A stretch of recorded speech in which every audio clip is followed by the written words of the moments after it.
A historic morning as Bibi Netanyahu, Prime Minister of Israel, arrives in Washington, D.C. for what could be the next step towards a final step of a peace agreement in the Middle East between Israel and what will become some form of Palestinian government. Now, there is a laundry list of demands that would have to be made. I will be honest, as I was last week when they started to leak out, this list, though they seem very hopeful, and more hopeful, I have to say, than I have heard the Trump administration or even the state of Israel, and maybe because they know they need to get something done. When you look at what's coming out in some of these statements, you're hearing the Arab countries have told the U.S. they think Hamas will be ready to sign the proposal.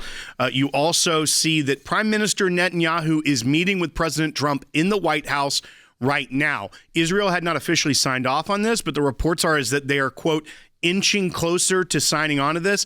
The enthusiasm, as you mentioned, from President Trump and J.D. Vance and other American leaders over the weekend was even last week during the UN General Assembly saying, I think we're going to have a deal. It felt like a lot of excitement on their end. Like they had this and this is going to happen. And for many of us, we feel like we've heard this before. Yeah, how many times are you going to tell us we got a deal? And at the end of the day, also, even if Hamas says they're going to sign it, unlike other people, it's not like you got to get to the signing table and officially be signed off. With Hamas, you actually have to get to implementation. But we'll go through what's in this. And honestly, if this is pulled off, one of the biggest deals I think that's ever happened in modern history. I think that is maybe one of the takeaways, is that part of this deal includes amnesty for Hamas members who disavow violence and want to stay in Gaza and have safe passage out of the enclave for Hamas members who don't want to commit or who don't commit to nonviolence. So they're saying if you're a member of Hamas right now, which again, a lot of these are now kind of lower level people or people that got pushed into upper level because of failed upward. Yeah, exactly. They may not be committed to the cause. And saying, you know what, if we can get out of this, I'm happy to get out of it. So that's a weird one that's in there. But you know what, if it ends the war, I get why President Trump wants to do this. He holds some different views than maybe some people in Israel and some people here. But you know what, if it's one of the things you have to concede, I'm willing to at least consider it. But let's go through some of the principles of the deal. Well, I know you got the list in front of you. Yeah. We've got a release of all remaining hostages within 48 hours of a ceasefire and a permanent ceasefire that goes along with that.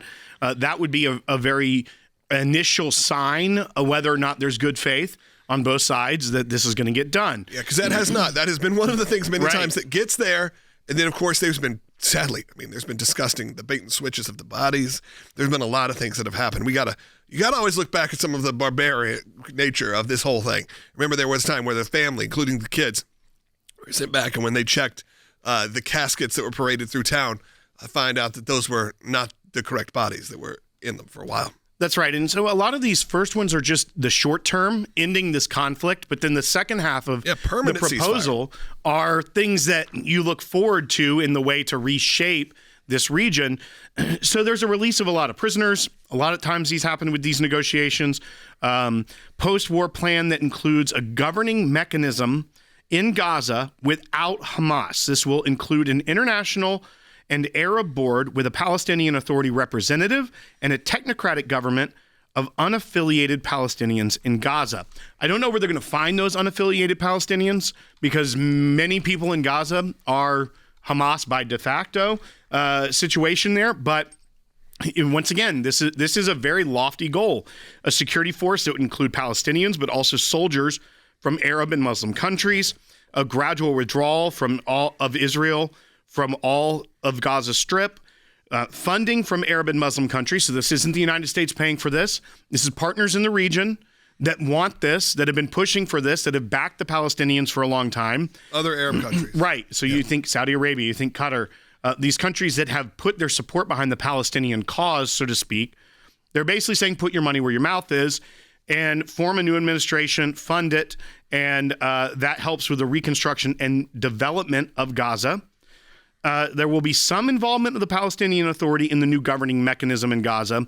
What is the Palestinian Authority at this point? Well, I mean, it runs the West Bank. It's their government. Governing body. They would then go into Gaza and say, we're going to set up shop. Palestinian Authority for a while was in Gaza, and then when Israel completely occupied Gaza, then withdrew over 20 years ago, they had elections. They had a choice in Gaza between the Palestinian Authority and Hamas, and the people of Gaza chose Hamas in that situation. So I think just because of maybe continuity, they would have some Palestinian Authority representatives. They won't be the full government.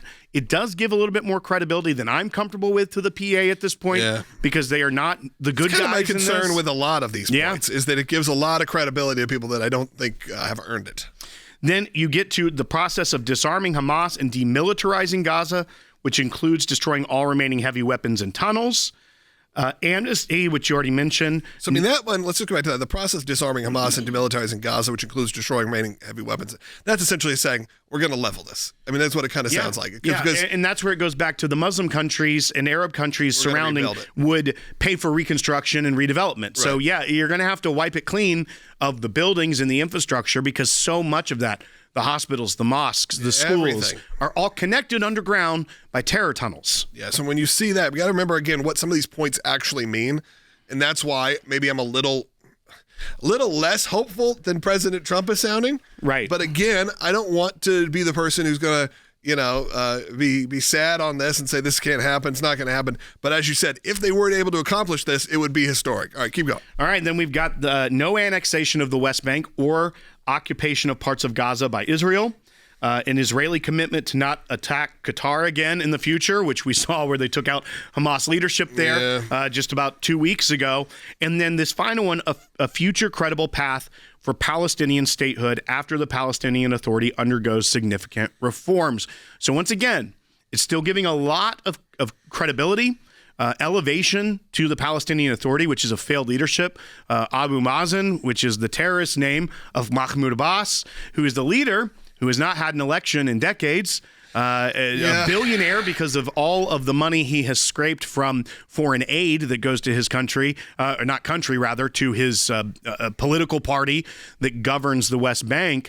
Not a good guy. And at the same time, I assume those reforms would mean restructuring of the government, the mechanisms, but this gives a lot of, it puts a lot of eggs in the Palestinian Authority basket. It really does. I mean, that's the thing, is I don't want to be someone who is coming in and saying this is, impossible or maybe shouldn't happen. I don't know. I'm not involved directly in what's going on in Israel. I'm not there. Trust me, I've been wanting to get back for a number of years now, and it breaks my heart that I haven't been able to go back. But I'm also concerned about the big ramifications of this. We've seen when Israel has given too much in previous times, and how inevitably it leads to something like October 7th, where it leads to a big terrorist attack of their people. Because again, it is very much as there are a lot of Western Muslims, Western people who are not these people, there is still a very anti-Israel sentiment that is within the DNA of Gaza. And some of it is they've been bred to believe this. They've been told this in their schools and all. It's hard to separate that. I mean, it really is. So just a on-paper agreement is not as cut and dry as it seems. And that's my big concern. I know that there are probably people like Jeff Balaban, who I'm sure we'll hear from, who are not going to be happy with a lot of the talking points on here. Now, again, I will point to a President Trump and go, I understand he wants to end the war, and maybe has a different kind of vested interest in Israel than maybe I do, maybe than the Jewish people do, maybe than the Zionist culture does. Maybe you could look at Benjamin Netanyahu saying, okay, he understands there's also a big changing tide in America that is turning against Israel, including on the right. And he actually said that. He called it the woke Reich the other day, as talking about that there's not much difference between what you hear from the woke left and what he was calling the woke Reich, which was people that are spewing a lot of hatred towards not just Israel. And I think that is where things get wrong. There are commentators, and I can probably go through and name them, who actually are critical of Israel, but are not spending their time stirring up Jewish hatred and propaganda.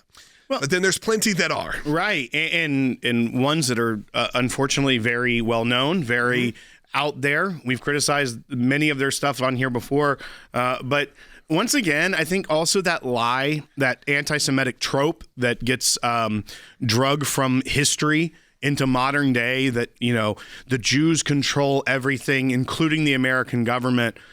If that were the case, I'm going to clip that just to be just that. Thanks. I appreciate that. Yep. If that were the case, President Trump would never propose something like this. Yeah, it would never get signed. This is not something that Bibi Netanyahu was begging for. This is not the type of plan that the government of Israel was hoping for. There's a lot here that is hopeful that for something to end. Historically, that's where all the concerns are. Yeah, is this even a possible thing to happen? I don't. Yes, Hamas and Israel could agree to this. I don't know how this is ever implemented in a real way. In a way that's not very risky. I mean, very risky for Israel, very risky for people of whatever be that future Palestinian state may be.